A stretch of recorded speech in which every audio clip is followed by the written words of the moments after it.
Hey everybody, Mitchell here, back with deck profile of my own this time around because I didn't ship it at this event. I got top 8, unsure what my actual final standings are right now. Top 4 is playing out currently.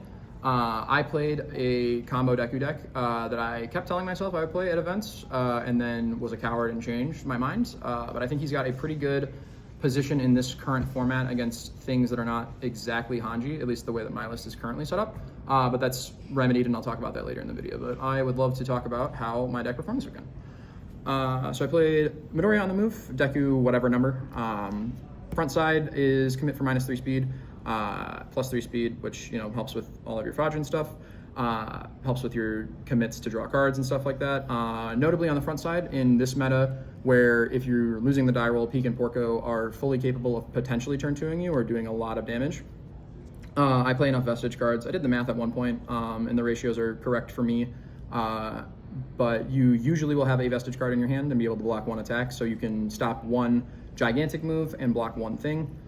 So you will usually tread water and live through turn 2, and then turn 3 onward, your goal is to be on the backside of your character, flash stuff, utilize your minus speed from your staging area and your block tricks that the air symbol specifically has to stuff your opponent's string and make it far enough to win the game with your forms.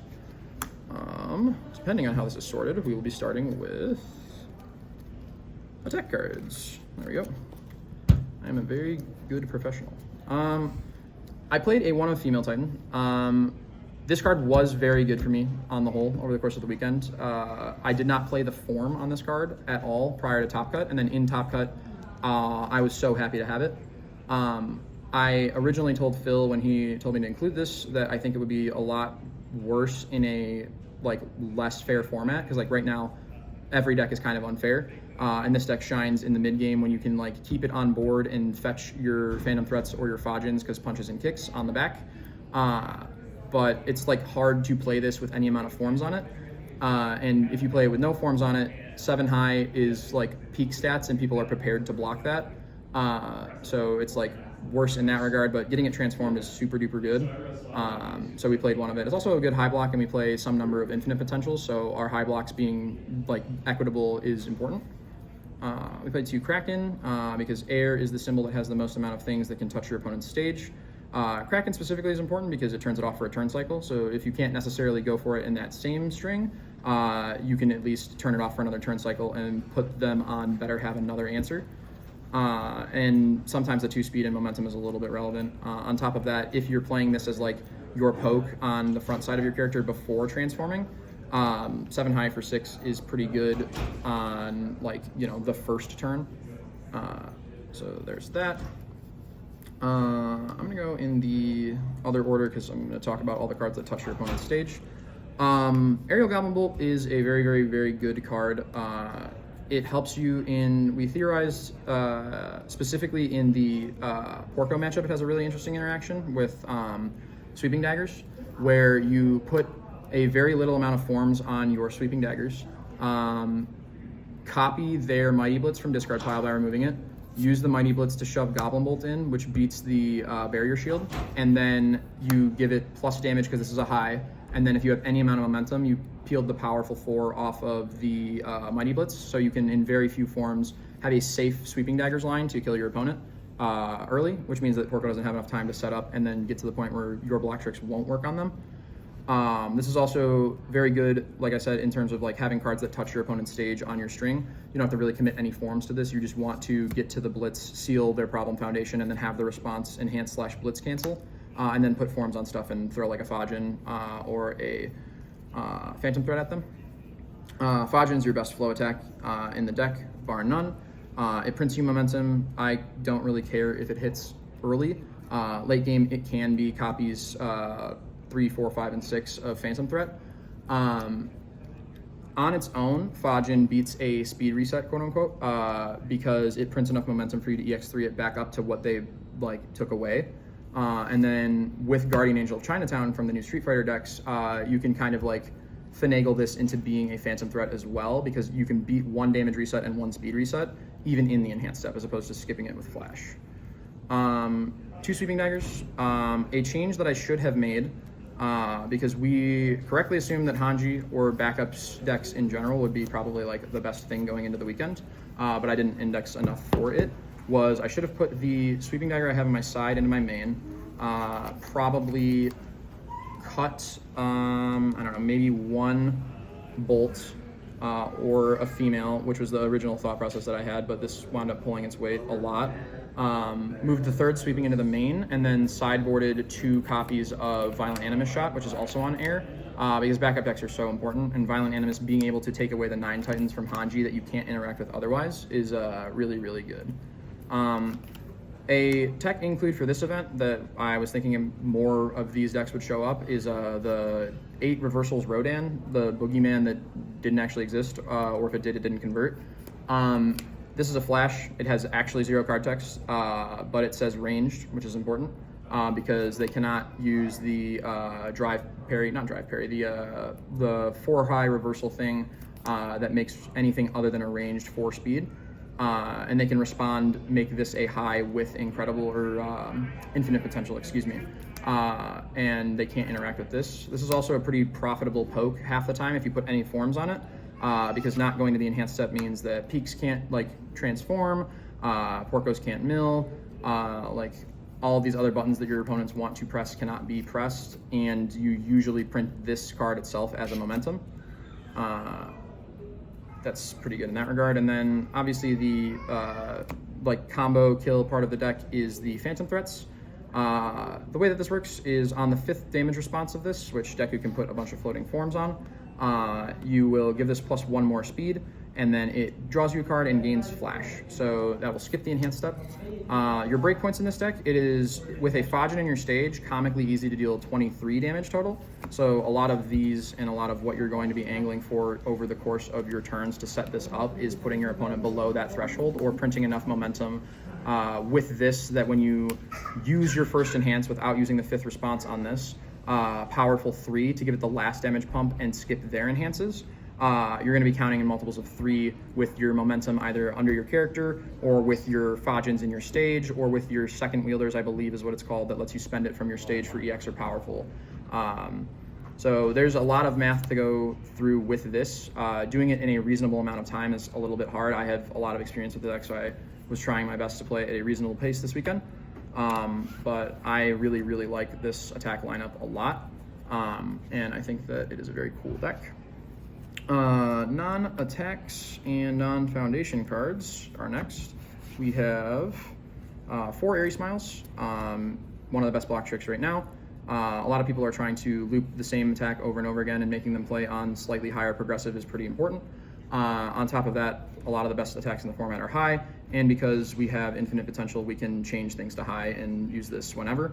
Notably, you can also respond, change something to high, then flash it with Deku, then block with Airy Smile, so they get to play no buttons, you full block, and you stuff their string halfway through. This card is just very, very good. On top of that, there have been times where I have blocked with an attack that I wanted to use because I was forced to, used one of the cards that builds my blocks face down, and then used the Enhance on Airy Smiles to stack my block and then wait for the next attack to be played, flash it, and draw that that attack. Or say, if you stop hitting me, I will just raw draw that. So those are 2 really interesting uses for Airy. I play 1 Filled Without in the main and 1 on the side. I didn't want too many redundant like effects in my deck necessarily, because I'm not trying to sit there forever and set up. I'm trying to tread water for a couple turns and do my combo and kill you as fast as possible, because the longer the game goes, the more chances that I have for it to spin out of control, even if you can chain block a bunch of stuff. So I didn't want too many of this because I didn't want my hand bricked in terms of not being able to build wide and get to at least 3 foundations on turn 1 to have the opportunity to flip on 2. But this card is very, very good, and I did sideboard 1 of it. I don't think I'd play more in this deck specifically, but it is a very good card. And you do need it for a lot of the unyielding decks. And then I play 1 Tattered Costume between main and side. Shout out to Justin for giving me the alt art. This is just another action cancel. It also cancels like EX and powerful and stuff like that, which sometimes if you have to make the decision between flashing an attack that you cannot block with EX and holding it for an attack you know that they have that would screw you, having this is a lifesaver because you can just cancel the EX and actually block. It also draws you a card, which is kind of good. And then we are on to foundations. This is my favorite card on the deck. I think it's the best card in my deck. It just says for every copy of this that you have in your staging area, you are +1 hand size. You can, on both sides of your character for fun, activate this and draw an extra card. What this winds up being in the mid to late game is you just become like an 8-hander, because you just, for fun, even if you don't have the combo or you're just trying to set up, you can go form, commit 2 of these, respond to draw, then build out. This card is insane. It is quote-unquote stun hate. It doesn't stop them from stunning you, but you get something out of it. I play 1 stopping for breakfast. This is unique, so I don't play too many of it, but you do need action cancels, because a lot of the real answers for this deck are sealing your Phantom Threat to take flash away so you can go to the enhanced step, or responding to eat it with like a Genkai's, or using a runaway to like not explode. And this beats those in conjunction with a Tattered Costume. And you do draw a lot of cards, and you have a little bit of time to set up here, so sometimes you can have both of them online, but most of the time you just need to try and beat 1 action, and if they have 2, then it's pretty unlikely. Notably, it also has unique, so Creative Counter can build this as well as our Desperate Please, so that's neat. And a lot of times you can like obfuscate actually having an action cancel on their attack string, and then like half block build this, which is kind of neat. Either the best or second best card in my deck actually is Defiant Stance, which is just which is just 2 foundations at any point in time, either on the front or back basically, because you re-ready it whenever you commit it for a cost once per turn. So that winds up being like you're doing a fucking scratch of the table. You go form, so these count for 2. So this is 6/6 if you have 2 of these out, and it makes your range a lot quicker. You can go off a lot faster if you have these, because you get to count this as 2 foundations total in your stage, and you need multiples of 2 to do the forms. I play a lot of the Vestige cards, mostly because they're good, but also because like the Vestige keyword matters for the front side of my character. Also keywords for my creative counters, which was in there as just like extra copies of Desperate Plea at first, but I did just need better low blocks because my low block zones were kind of atrocious. Fajin's really good. It extends your range by 3 damage at any point in time, as long as you can keep it ready. So if you have an odd number of foundations in your stage and you keep Fajin ready, you can respond to one of your one of your speed boosts with Fajin to bump by 1 more damage.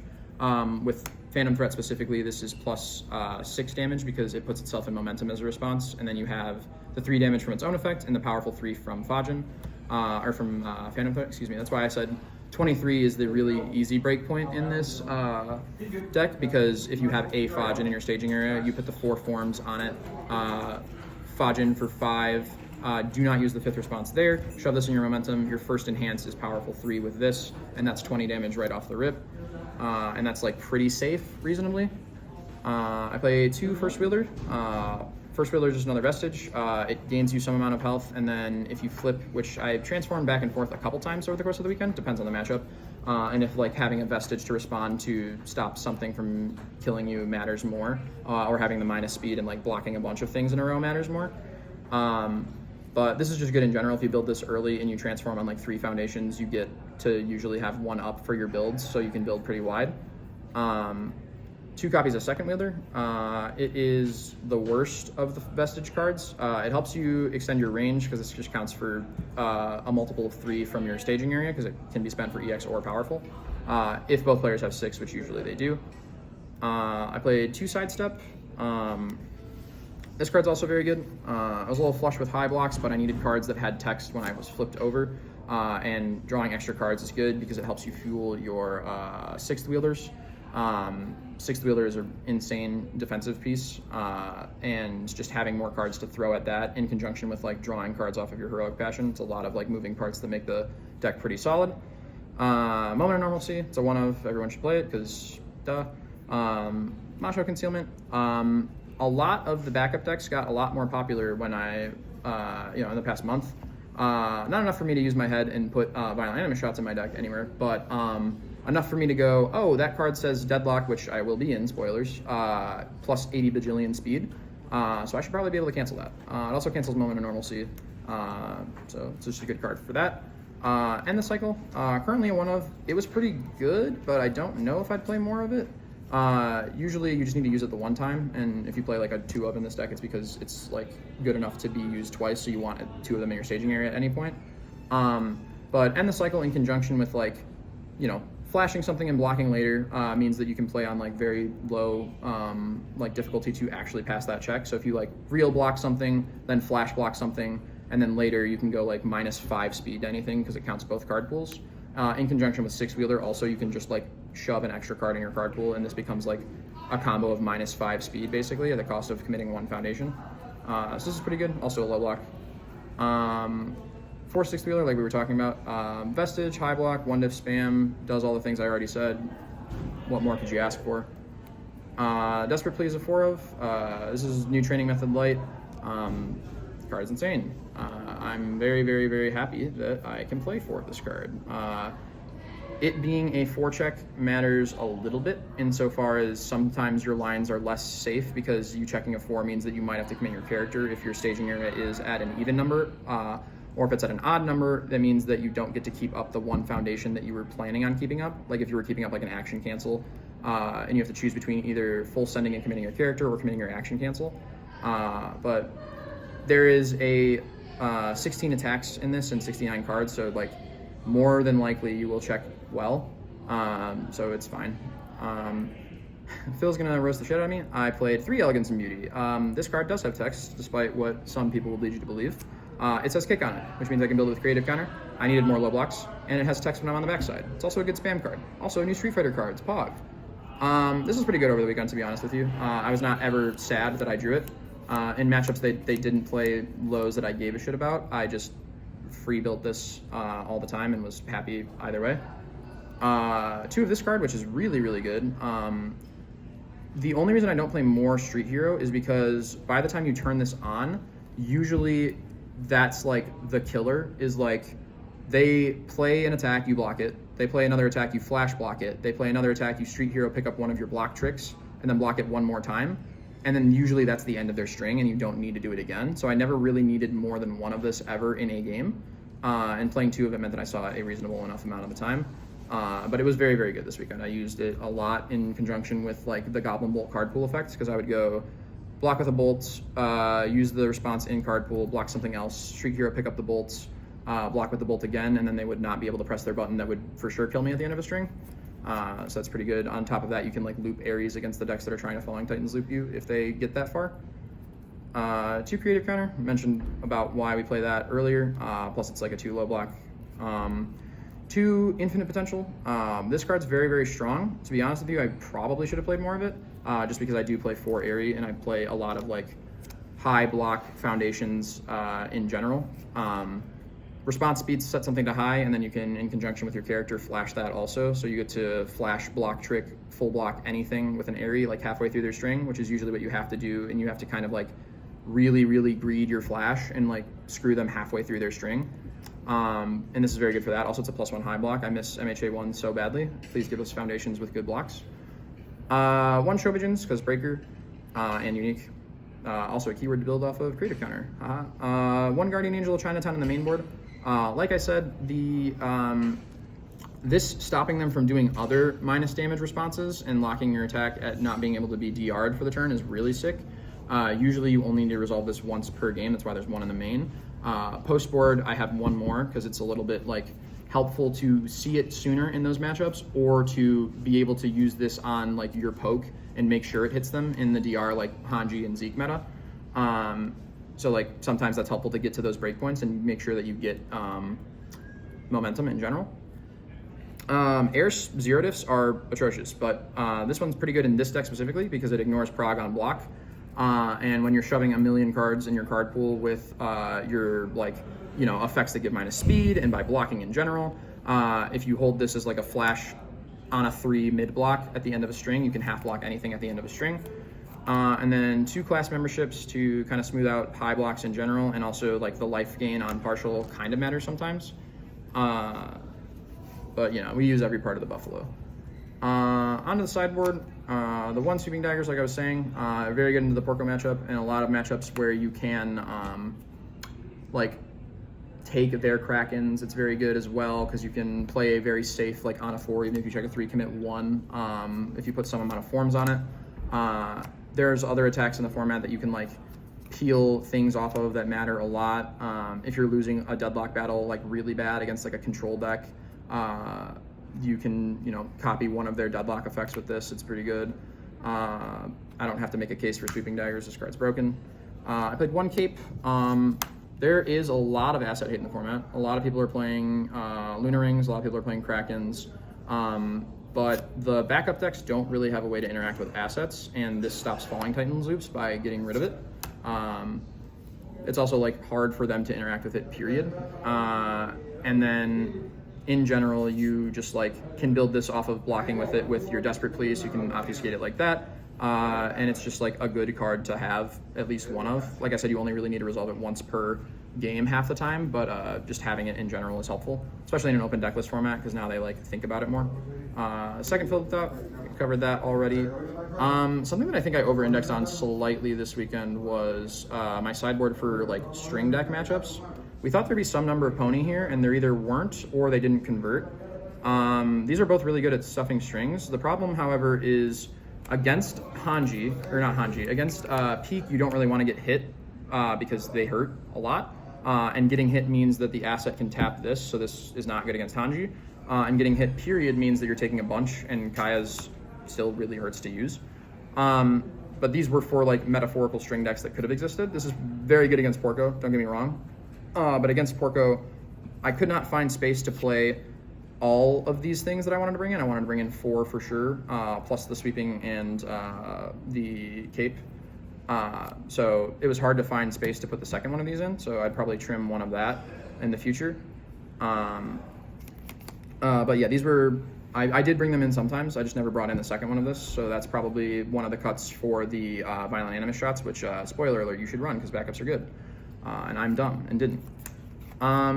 Second copy of Stopping for Breakfast because in an open decklist format and in general, you know your opponent's bringing in answers to your stuff and it's action-based.